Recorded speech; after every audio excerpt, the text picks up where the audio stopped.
Okay, we are back for another Dragon Ball Daima review. This week's episode is episode 15, Third Eye. And it opens up with, of course, Goku and the gang. Of course, it picks up from last episode with Goku and the gang arriving to the first demon realm. And pretty much immediately, Goma sends his entire army after them. And the resulting onslaught is insane. They actually do get hits on the Z fighters. Like, I do like that the actual blasts that they sustain are actually hitting them and they actually have an effect. And it's not just one sided, and Vegeta actually gets hit by one of these blast rays, and Goku. Vegeta has to basically swallow his pride and ask for a bug almost to heal him, a revival bug. I honestly thought that Goku was going to mistakenly give him the fusion bug because the fusion bug was teased earlier in the series, so we might see some crazy cool fusion between Goku and Vegeta or something like that. But Goku does give him the actual pill, the revival pill, and Goku begins fighting with his power pole, and it's really fun to see, mini Goku fighting with the power pole and all the creative ways he uses it against the army that he's fighting. And another thing that I noticed was the use of 3D environments. And how it really results, like the blending of 3D and 2D in this sort of animation, it creates a really good image, I think.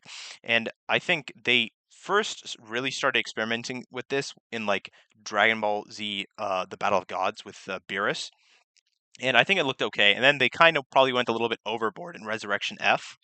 I think they really hit it well in Dragon Ball Super Broly, where they kind of combined that 3D effects with, like, and sometimes it'll be water effects or just vehicles moving around, and they've sort of implemented that sort of similar process to Dragon Ball Daima, blending that 2D with that 3D. I think those two art forms come together and make a really great, convincing image that just flows very smoothly.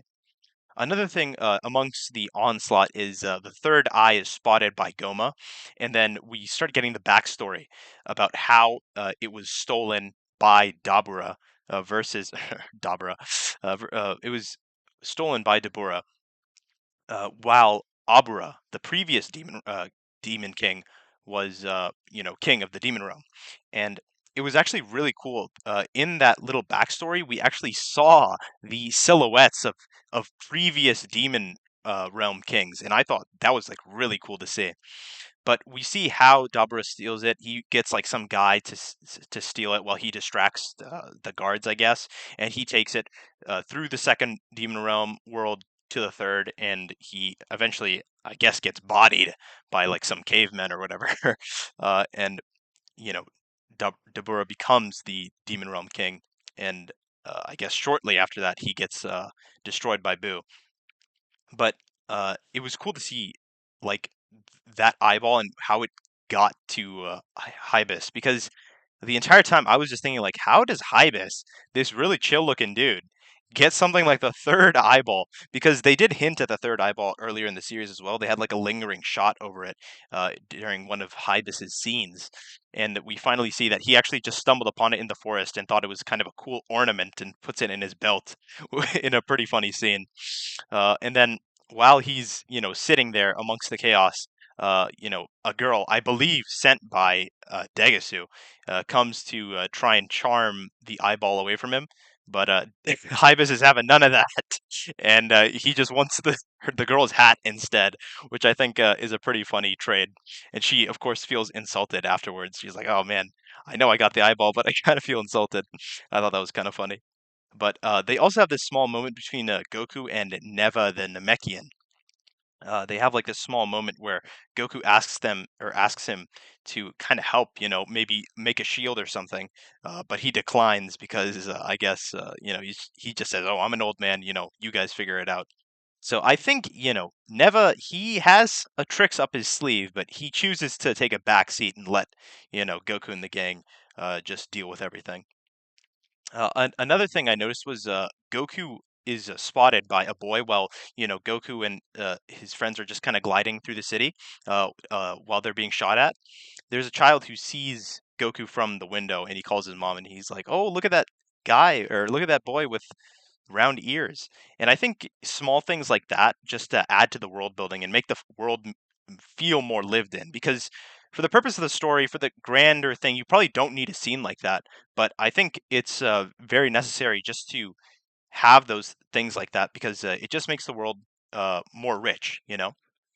And then we cut to amongst the chaos. We cut to Arinsu, pretty much just chilling in her office with Majin Du and Majin Ku just sleeping on the couch, and it was kind of cool to see that and how the contrast of Goma losing his mind, Goku amongst all that chaos, and she's just chilling in her office, saying, "Oh, it's all going according to plan," as she has like the 1 star Dragon Ball. And then they are cornered, and Goku and the gang are kind of hiding behind some rubble. And Piccolo, oh my goodness, what a goat! He offers to just straight up go out there in the line of fire and start tanking all the blasts. Like, oh my goodness, like Piccolo is just so amazing, in my opinion.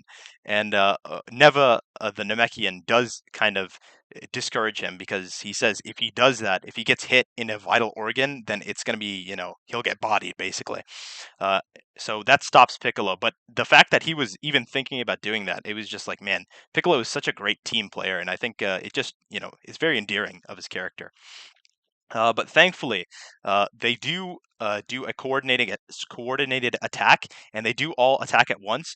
But right before they unleash like this really big super dreadnought cannon against them, uh, Pansy's father brings his army to help out Goku and the gang, and then there's this really interesting moment where they're shot at seemingly out of their helicopter that they came in from, and the music, because the Daima theme music was playing while it was happening, was supposed to be this heroic, exciting moment, and then it stopped.